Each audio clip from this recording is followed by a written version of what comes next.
What's up, everybody, and welcome to another episode of In Cahoots Podcast. My name is Nikki. And I'm Melissa.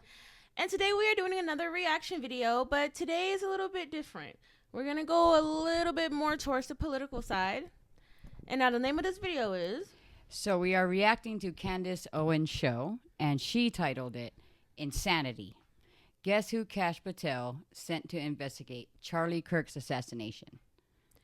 So I've been following the Charlie Kirk assassination, super close. We haven't done a video about it because we usually don't go down this route. Mm-hmm. I do not really follow Candace Owens either. You know what I mean? And not anything bad. It's just she's not necessarily my cup of tea. But I have grown a new respect for her. I love what she's doing. I love how hard she's working. For her friend. Mm-hmm. I respect it. And now, 2:15 Pacific time, you better believe I'm watching Candace Owens. Right. So I'm going to be honest. Mm-hmm. And prior to all of this, I had no idea who Charlie Kirk was. Mm. Yes. But I mean, here we are down the road. I know that Candace and Charlie were very, very, very good friends. So she is fighting tooth and nail to get the truth. She is. And like I said, I respect that. I respect what she's doing. And Me too. It's a lot of, and like I said, I've been following the whole thing, and honestly, I feel like there's so many loopholes, so much that doesn't make sense. You can already tell that the FBI really just wanted us to just take it and take what they said for what they said and leave it alone. Don't think about it no more, nothing. And you know what? Normally, that would have flew. Facts. You know what I'm saying? Mm-hmm. They say what they say, we take it at that and move on. Right. But there is so many people who are not letting this go. Mm-hmm. Candace Owens being one of them, a true, really good friend of his. Yeah. So now we're going to go ahead and get into the video. But before we do that, thank you for getting us over 2,000 subscribers. Y'all are the truth. But guess what? Now we are on the road to 3,000 subscribers. Yes. So, we got to work hard. So, what you got to do is you got to make sure you subscribe. Like the video, comment, tell us what you think. Make sure you share this video with all of your friends, your family, your coworkers. I don't care. Share it. Share it with your dog. Hell, if they can take their little paw and hit subscribe, we cool with that too. Amen. You know? We'll take it. All right. And also make sure you go ahead and turn on those post notifications so that you know every single time we post. Yes. Without further ado, let's get into the video. Let's do it, Candace. Hey everybody, and I'm serious. You should be happy and you should be merry because the tapestry is unraveling, right? I mean, there has been an extremely carefully woven tapestry of deception in all of our lives. And I think that Charlie Kirk's assassination, while of course it was a tragedy, has also worked to awaken the world to a deeper evil, something more sinister that sits below. So today we are going to talk about the ADL, the Anti-Defamation League, because suddenly Kash Patel wants to distance the feds from them. I don't really think that's possible, and I'm wondering why he chose yesterday to do that. Plus, we received a few tips regarding the woman who is missing from the footage, and while we certainly cannot confirm that it's actually this individual, we do find the fact that she gave a public testimony to be pretty interesting. What she says is interesting. Also, what she does for a living is even more interesting. Our witness tree grows. Welcome back to Candace.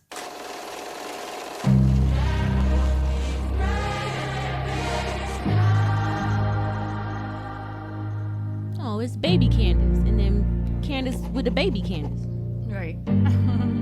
Generations. Right. Okay, I need you guys locked in because things are becoming increasingly interesting. Okay, yesterday, the FBI made a rather curious announcement. They announced that they were going to cut ties with the ADL, right? You know what the ADL is, the Anti-Defamation League. And the reasons, well, because they had listed Charlie Kirk and his organization, TPUSA, to be extremist. Everybody's an extremist, according to the ADL. But I want you guys to know that this is not a subtle announcement. We need to unpack this announcement. Because I don't care what side of the aisle that you are on, you need to understand that the ADL is not, nor has it ever been, what it purports to be, okay? purports to be, oh, we're just looking out and hate speech and extremism. No. The reality is the ADL was born out of a Jewish Freemason organization known as B'nai B'rith. Now, if you're on my book club, you know this, but Sigmund Freud was a member of B'nai B'rith. We're discussing, we're reading right now the book, The Assault on Truth, and Sigmund Freud is very relevant. You have to learn the history of Sigmund Freud. He's in all of our schools, all of our universities, taught as a hero, the history of the psychoanalytic movement. Look, the reality is him and all of his homies were covering up for incestuous child abuse. That is a fact, okay? They can't wipe that stain away. Quite literally, the way that they did this was through the mechanism of gaslighting. That's what he is the father of, public gaslighting, okay? That's what modern psychology is. They moved to instead diagnose people who were being abused, right? They were using their credentials, I'm a this, I'm a that, to make people, maybe the wider public, believe that their gaslighting was actually legitimate. That is what the book, The Assault on Truth, unpacks. It is therefore a must read because you have to realize how horrific the crimes were that were being committed that they were covering for. So Sigmund Freud was in B'nai B'rith, and the ADL was born out of B'nai B'rith. Why? Well, because they put the organization together to defend a pedophile and a murderer. His name is Leo Frank. Leo Frank was an unbelievably wealthy Jewish factory owner down in Atlanta. And this is 1913. That's very relevant. You should know this happened in 1913. And this is the American South. You know what was going on there. And Mary Fagan was a 13-year-old girl who worked at his pencil factory. She was found brutally raped. Okay, she's a Catholic girl, by the way. I want to say that. She was a young Catholic girl. And Leo Frank, even with all of his money, all of his connections, the best lawyers that money could buy, connections all the way to the Supreme Court, he was so guilty of what happened that despite the fact that he tried to pin it on a poor Black janitor, even in the segregated South, where people were just like, hey, and we will go lynch a Black person, the racist segregated South, they still found him guilty, okay? They still found Leo Frank guilty, and so much has been written to try to obscure this still. They are still trying to defend Leo Frank. What happened then is that his buddies over at the Freemasonic Lodge, B'nai B'rith, assembled the ADL to gaslight the public. No, Leo Frank wasn't guilty. Look what happened after. He was lynched for what he did to Mary Fagan. He is actually a victim of anti-Semitism. That's it. He wasn't guilty. I'm sure maybe the Black guy did it in 1913 Atlanta, and everyone conspired to instead attack a wealthy factory owner. Like I said, to this day, they are using those mechanisms to try to gaslight us and to pretend that Leo Frank was really the victim in this tragedy. It's utterly demented. I will never let it stand. He killed Mary Fagan. He is still guilty of that crime, no matter how much the ADL tries to obscure that. And by the way, if you want to learn more, you should learn more about Mary Fagan's murder. I can point you guys, there's a book called The Murder of Little Mary Fagan, and it is written by a relative of hers. And that relative's name is also Mary Fagan. You should read the details of what happened 100 years ago. You should read the facts around it, read the case documents, learn about the brutal rape and the murder and what happened thereafter, because so much has been written since to try to obscure those facts. So go to the family member as a source. Do that in your own spare time. In fact, maybe I should add it to the book club list. Anyways, the reason why I'm telling you that is because it really is a very crucial element of our history that you need to come to terms with, right? The modern media machine, all of these journalists who lie and gaslight, you're seeing it right now, what they're writing about me, it's insane. They are students of effectively the psychoanalytic community. Let's gaslight and then we will diagnose. Gaslight and diagnose. Seeing it happen in real time pertaining to the Charlie Kirk case. We watched him be murdered, and then we watched the feds lie to us rather fanatically. The text messages, I think, were really the what is going on. And now they're yelling at us for noticing. Like we are all being abused right now by the press, right? They're trying to spin it. No, I can't believe people have questions. The conspiracies are so bad. These text messages were totally legit. Anybody who wants to investigate it further, crazy. Oh, just totally crazy. We're all clinical. Yeah, because every time I park my vehicle and I text you and I say, my love, I just parked my vehicle. I am going home. Walking into our home. But you know what's crazy is that I'm 32, right? So I'm not 22, but I don't say my vehicle. I don't say I just retrieved. However, I do call her my love. Mm-hmm. Like that is, I'm actually saved in your phone as my love. Me too. Yeah. Yeah. Vice versa. Yeah. You're saved in my phone as baby love, but Mine I'm saving your my love. Yeah. Yeah, but I do refer to you like verbally that way. I will be like, hi, my love. So I don't think that's too. But But never would I personally. Babe, I don't remember where I parked my vehicle. No. No. Babe, I can't find the fucking car. Exactly. You know what I'm saying? Like, these text messages were totally legit. Anybody who wants to investigate it further, crazy. Oh, just totally crazy. We're all clinically insane. We should probably consult a physician. How dare we? It's inappropriate. Candace, they always say this, she must be suffering from postpartum psychosis. Okay, whatever you want to call the thing is that I'm suffering from when you watch your friend catch a bullet in the neck, you can call it that. Diagnose it if you need to. Anyways, you guys, the time has come for us to wake up. Now, it should unnerve you with that little bit of history that despite their well-documented founding, the ADL is so powerful of an organization that they have been directing the FBI for years, okay? They label people who tell the truth extremists. They put them on a list. I think it effectively works as a hit list. And then they direct and work with the FBI in partnership to go after those extremists, okay?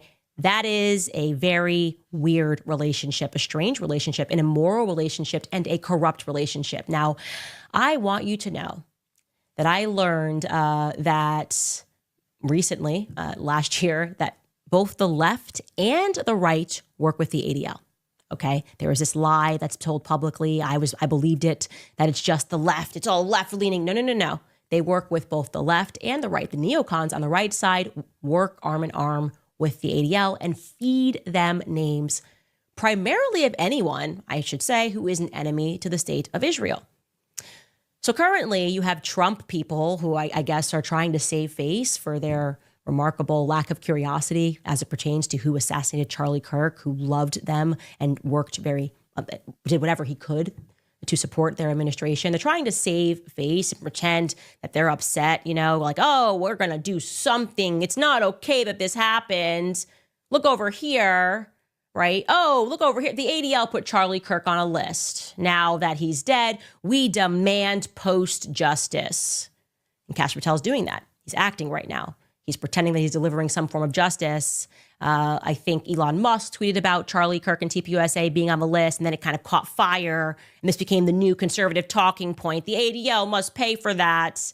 And sure enough, the FBI director, Kash Patel, announced yesterday that this is over. Yes, the ADL was training FBI agents and sharing intelligence in partnership with the FBI. The FBI and the ADL had a partnership sharing intel. They were training agents, and he says no more. Okay, he wrote this in a tweet. James Comey wrote love letters to the ADL and embedded FBI agents with them, a group that ran disgraceful ops spying on Americans. That era is over. The FBI won't partner with political fronts masquerading as watchdogs. Now, if you're on the right, you're supposed to go, yay, justice served. If you're on the left, you're maybe going to be happy that the ADL responded very graciously to this. They issued a statement immediately. They said, as we prepare to observe the holiest day of the year on the Jewish calendar, I don't know, that's just like, I guess they're a victim somehow. We have seen the statement from the FBI Director Patel regarding the FBI's relationship. ADL has deep respect for the Federal Bureau of Investigation and law enforcement officers at all levels across the country who work tirelessly every single day to protect all Americans, regardless of their ancestry, religion, ethnicity, faith, political affiliation, or any other point of difference.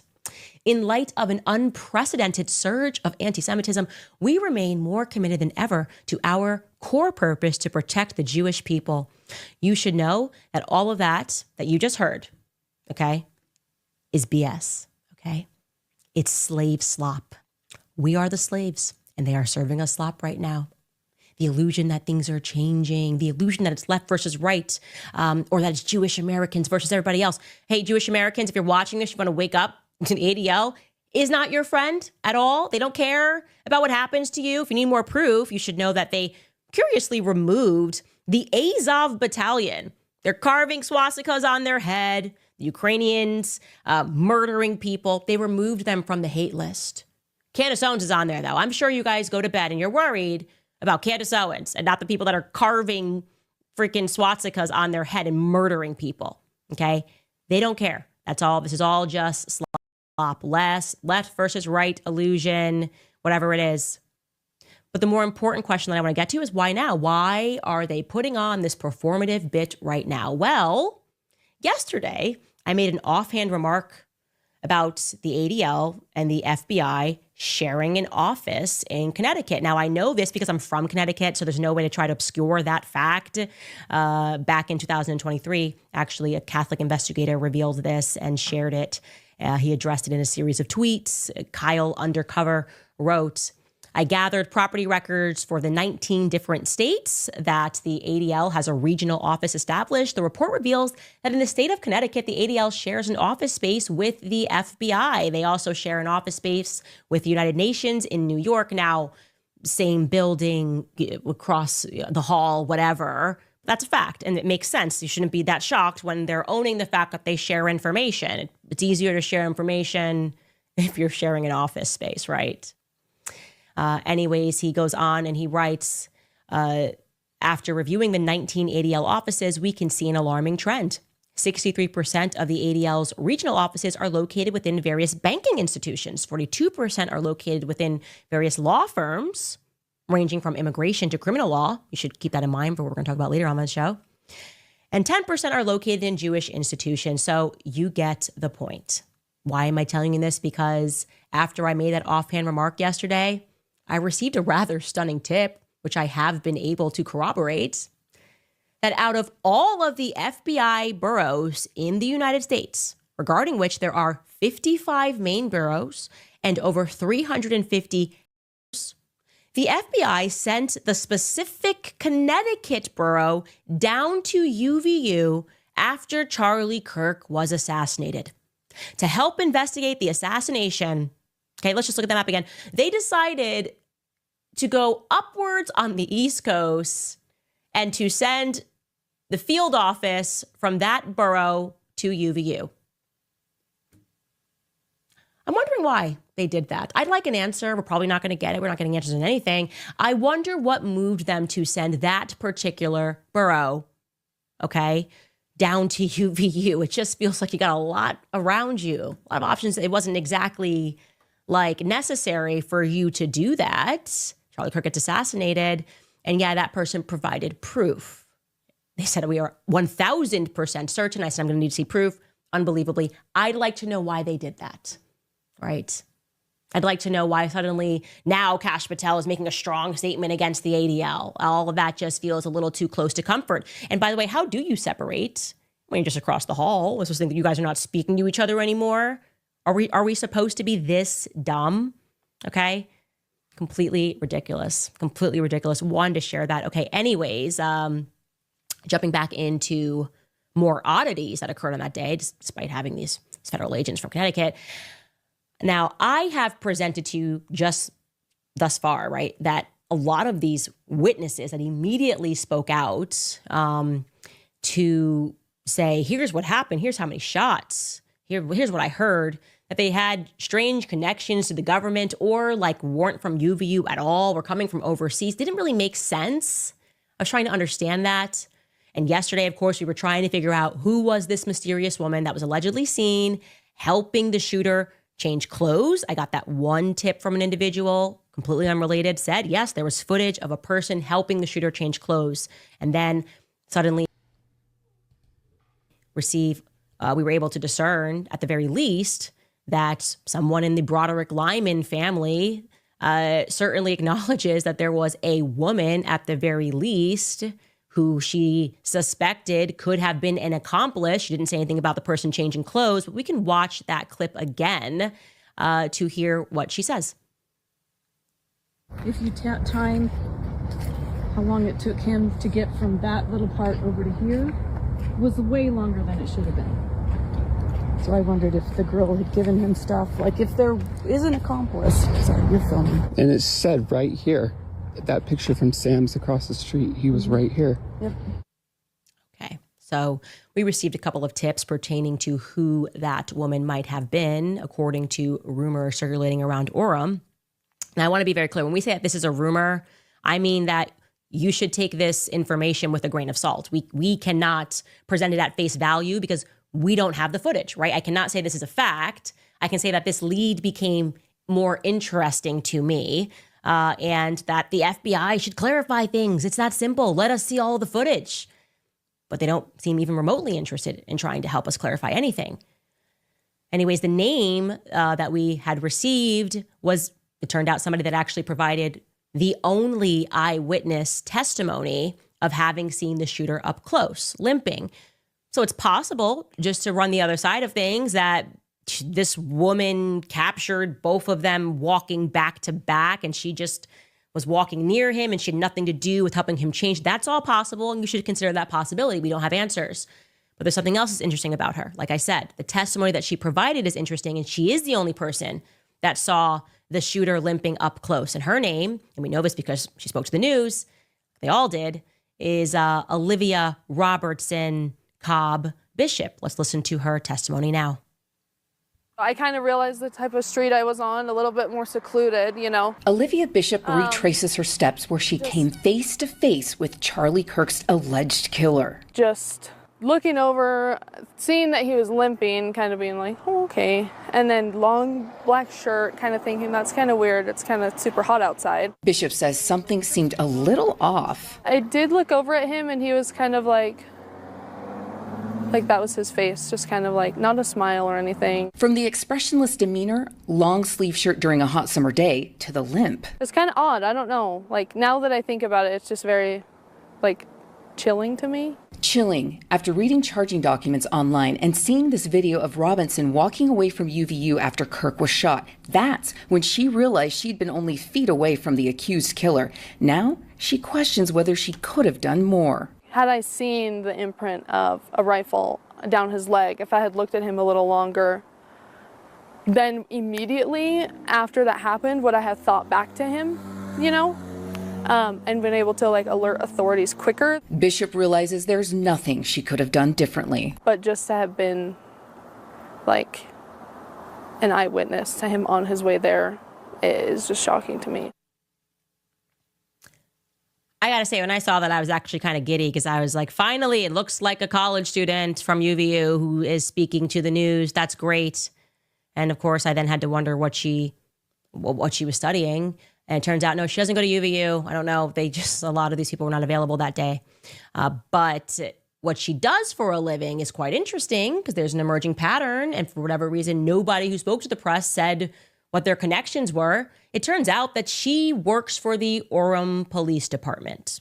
She's a record specialist. And I should tell you guys, kind of unbelievably, in August, of course you're going to believe this, they kind of lost a lot of people that were working at the department. There's a Facebook post, people that were retiring, a lot of changes that were happening. I don't know when she started working there, but she works at the Orem Police Department, and we're hearing a lot of stuff about some plausible corruption that might be going on there. And I just said, wow, okay. Curiously, she also purports to be a close witness to when Charlie got shot. And I'm wondering, if you work for the Orem Police Department, what were you doing going to a Charlie Kirk event in the middle of the day? Like, assuming that's a full-time job, Charlie spoke on a Wednesday. What were you doing there at all, actually? Is this like the longest lunch break ever? Meeting up with some friends, she says. Meeting up with some friends, okay.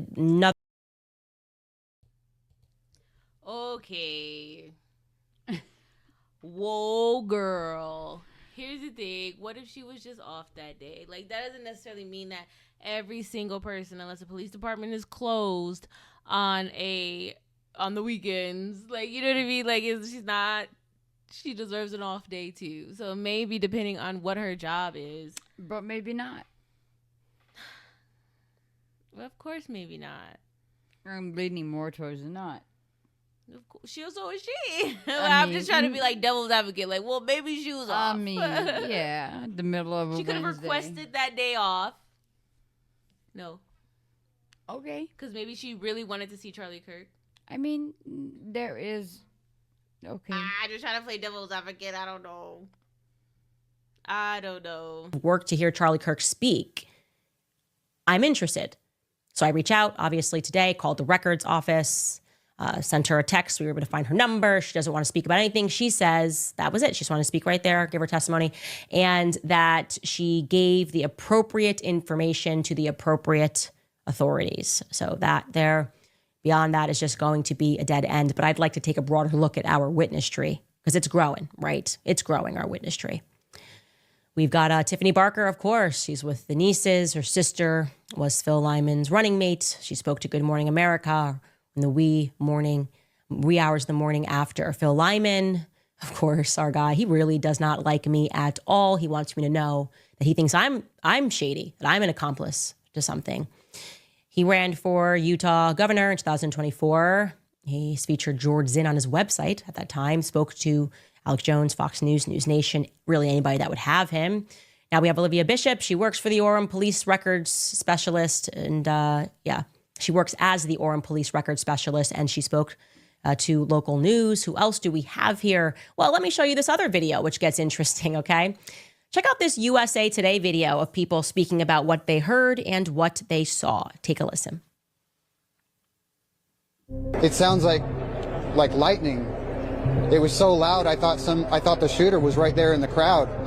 And apparently he wasn't. Apparently he was far off. Everybody got down, and I instantly just started praying for Charlie Kirk. And the girl I was with next to, she was bawling because she had seen it. She had seen the graphic imagery of the bullet piercing his neck and opening his neck up. And I can't imagine what it was like to see that. I actually was just walking up. I was going to the event with a friend. And so I was in the back of the crowd still walking to get closer when I heard the pop of a gunshot and people started screaming and running. So I took a knee, just out of habit from being in the Marine Corps. And people were still screaming and running. And I just decided to look for the shooter, wherever they might be. But people just kept clearing out. Basically, I just heard a shot and I saw him falling towards the left, so I knew he got shot on the collarbone or the neck right here, but I didn't see bleed immediately. I just saw and I heard, and we all crouched down, and I wish there was a better security. I was a little surprised when I walked into the courtyard and there wasn't any metal detector. There were securities around the building, but it wasn't really solid. Okay, so to show you who those individuals are, a lot of software engineers, we can pull back up Emmanuel Burier. You saw his name there again. We're pulling people that spoke to the press publicly. We're not revealing any information here, but he works for Domo Incorporated.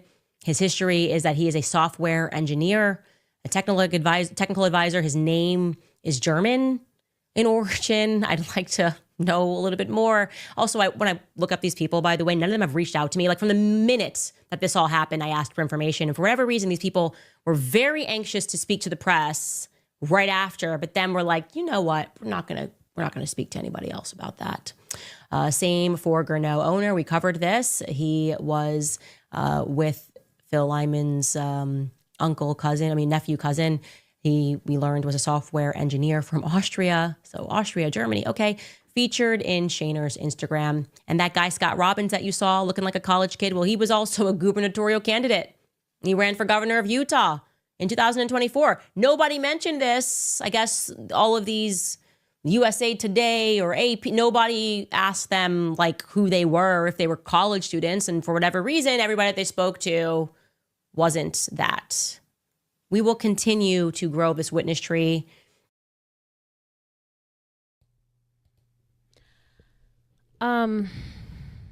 First of all, Uncle Cousin is crazy. Sorry. Uncle Cousin is crazy. But technically what happened was that, what was his name? Orman? Last name? He basically said that Phil was his uncle. And he has referred to him as his uncle on many different posts before he deleted them all. And so, yeah. Now, not everybody is from a place where if you are cousins, they call you uncle because they are older than you, like where you're from. You know, so that is kind of weird. Because then Phil decides to, you know, hit Candace up and say, that's not my nephew. We're actually cousins. Maybe he got it confused. Huh. But he's called him uncle. On Many all times. his, any post that he has with him, it's uncle. Okay, so it's looking like an operation, right? We are right now living through the JFK assassination. We weren't there for that. The majority of us weren't there for that. I wasn't there for that. But we wondered. We knew we were still being lied to about that assassination. And I just wondered, like AJ did, Aloud yesterday, did all of the homies of JFK just try to cover it up? I think the answer might be yes. I think he was surrounded. I think he was infiltrated. And then they got rid of him because of wrongthink. He had the wrong ideas that perhaps maybe every foreign nation should register under FARA. Anyways, how this works is that then you have to kind of put together like a Warren Commission, right? JFK, the Warren Commission, a complete and utter farce to pretend like the government's taking it seriously and investigating. Well, if Tyler Robinson's going to be our patsy, and I do want to be clear here, I'm not saying that Tyler Robinson is guilty of nothing. Right? It's his gun. There's weird stuff going on there. I don't believe he pulled the trigger.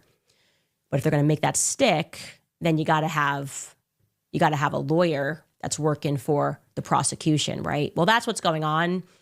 Recently, Elizabeth Lane went on the Redacted podcast, and she discussed how the prosecutor is picking his opponent in the Tyler Robinson case. Take a listen to her explain that.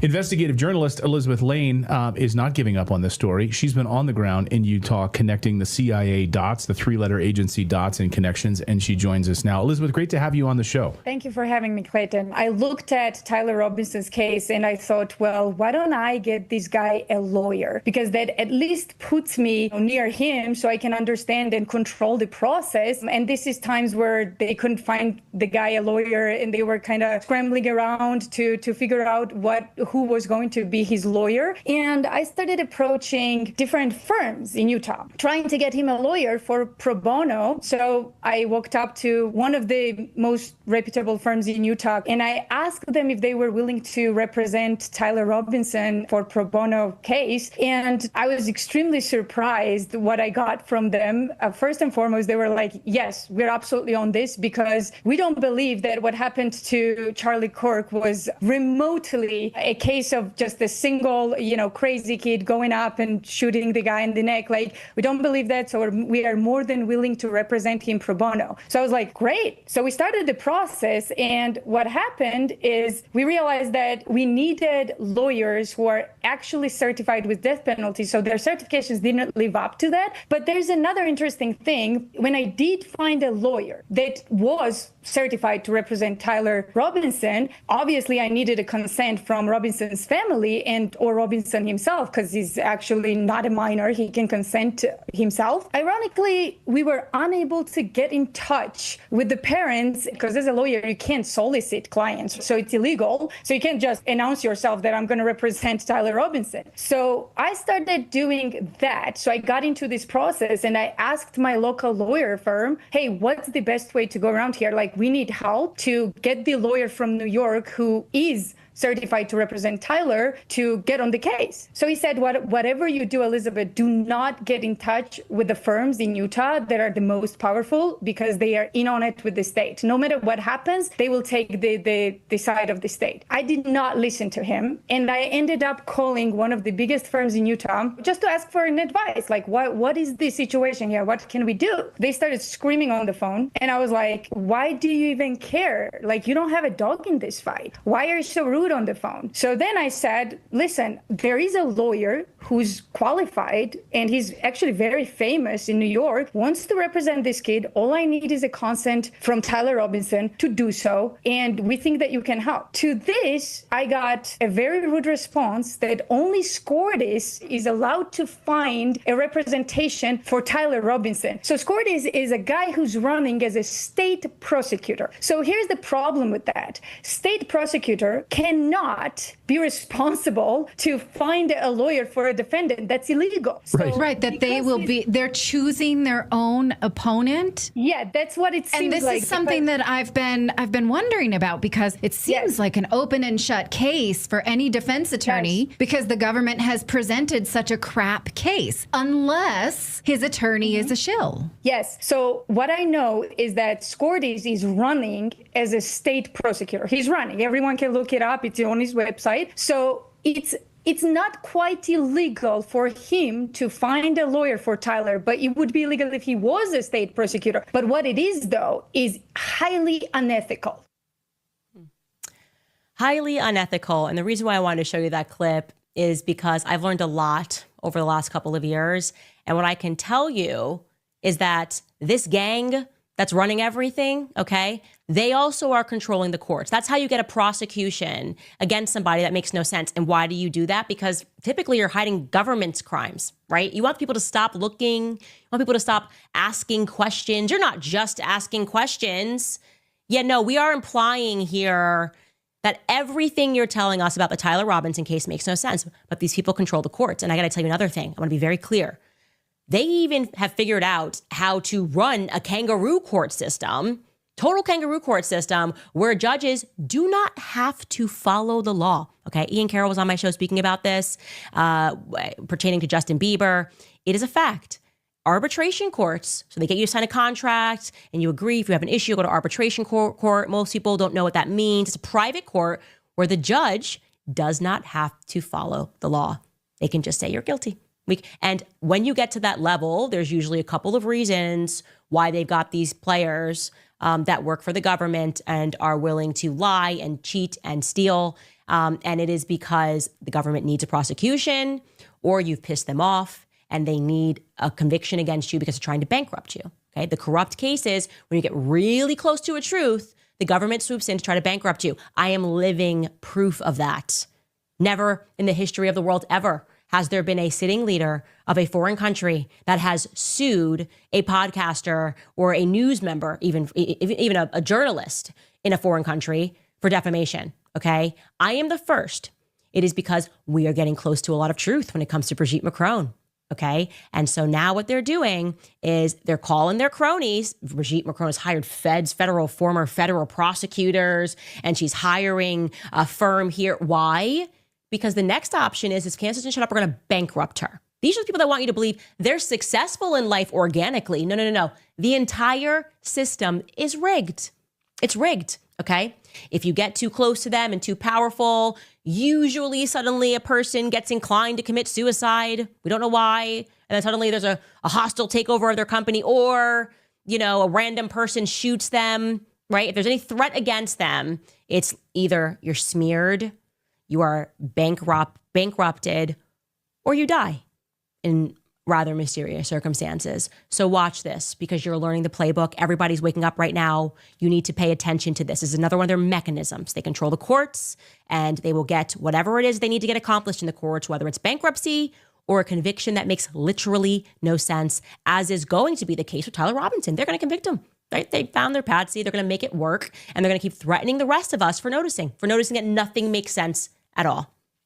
Anyways, further to that point, I had done, and if you have not watched it, you should jump into the Epstein series that we paused because this happened, where we talked about that, the hand of Midas, making these people executives. We're more successful because we're brighter. No, You're more successful because you're more corrupt. You're willing to lie, cheat, steal, and kill, actually, to get what it is, whatever it is that you want. And the Jeffrey Epstein story has all of those elements, right? And our government, I think actually it was the day that Charlie was killed, quietly voted. We're not going to actually release any Epstein files. Wow, how do they maneuver that? Well, Marjorie Taylor Greene has been very loud about how she is against that, as she has grown increasingly vocal, and she feels the need, as she did a couple of days ago, to publicly clarify that she is not suicidal. She wrote, "I am not suicidal, and I am one of the happiest and healthiest people that you will meet. I have full faith in God, and Jesus Christ is my Lord and Savior. As a sinner, I am only saved through his grace and mercy." What do you mean? If Marjorie Taylor Greene, whom I deeply do not agree with, not my cup of tea. However, I do like her stance on the Epstein files. I can be fair. In my own opinion, when political leaders or just people up front have to make these statements, they feel like their life is in danger. I am not suicidal. Facts. Because that's when something happens and they say, "Oh, we found a bottle of pills next to her. She's you whole Marilyn Monroe theory. Marilyn Monroe." Like. So you're saying if something happens, it's out there. She's not suicidal. Facts. Yeah. Yes. Something happened to her. That's also why a couple episodes ago, Candace Owens did mention, it was like over the weekend. She's like, "This is important. I need to say it now." And, she knew she was leaving everybody with a cliffhanger because it was a weekend. But she's like, Tyler Robinson is not suicidal. His parents says he's never been suicidal. Yeah. So yeah, when that happens, they already know some craziness is low key happening. And I see you're saying on the flip side with that case, they're saying he's suicidal so they could plot for him to potentially commit suicide.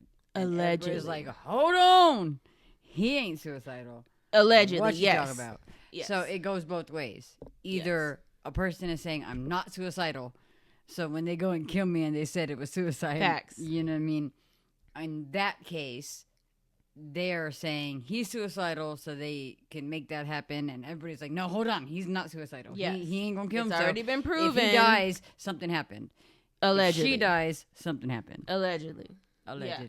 Marjorie Taylor Greene is the one that went against Jasmine Crockett, calling her ghetto and all that stuff. And she was like, "What if I said you were a botched blonde Barbie?" And blah, blah. She didn't call her ghetto. The other lady, Laura Loom called her ghetto, which was really disrespectful.